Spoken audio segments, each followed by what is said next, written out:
Every time I take the subway, I board at the very last second before the doors close. That way I can make sure no one is following me. When I pay cash on the bus, I wrap the coins in cloth, so I do not leave a single fingerprint. There is always a leaf wedged in my front door. If anyone goes inside, I will know immediately. My room is filled with mirrors, so I can see every corner at a glance. I am terrified that one day I might die for no reason, because my job is to manufacture accidents. I specialize in triggering the butterfly effect, letting people die in accidents without ever realizing it. Today my target is Jack. He plans to drive through a busy downtown area, but a female driver ahead of him gets a flat tire, causing massive traffic congestion, so he is forced to take a side road. At that moment, a seafood truck passes by, splashing water everywhere. Because he is in a hurry, he forgets to roll up the window, so the water splashes all over him. Jack is eager to get going and does not want to argue, but then a banner suddenly falls down, blocking his windshield. Jack finally snaps. He angrily gets out of the car and yanks the banner down hard, but he pulls too hard and rips off an iron chain,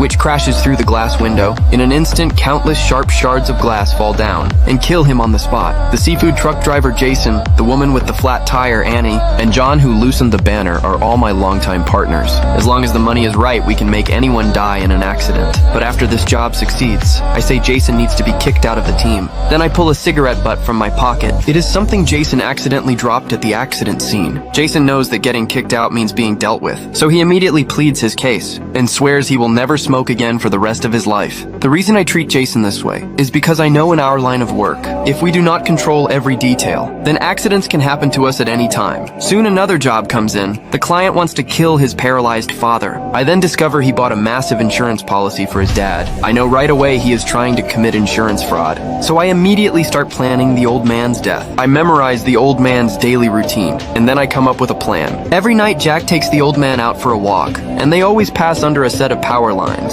As long as a conductor connects the cable to the old man, he will be electrocuted instantly. But the problem is, the rope needs water to conduct electricity, and we need a reason for the rope to be hanging there. We think about it for a long time with no answers. Then on a rainy day, I tell them to go practice flying kites outdoors. That way we can use the rain and a snapped kite string as a conductor. When everything is ready, we spread out near the old man's home, waiting for both the old man and a sudden heavy rain. But that night Jason starts smoking again. John is confused because Jason promised to quit, but Jason does not remember that promise at all. I start to feel something is wrong, but after looking at the rain we waited so long for, I decide to go ahead with the plan. Annie immediately cuts the kite string as planned, letting the kite land perfectly on the power line. Jason's job is to block the security camera with balloons, but Jason suddenly freezes in place. I have no choice but to let John move in directly, so John pedals his bike as fast as he can straight toward the old man.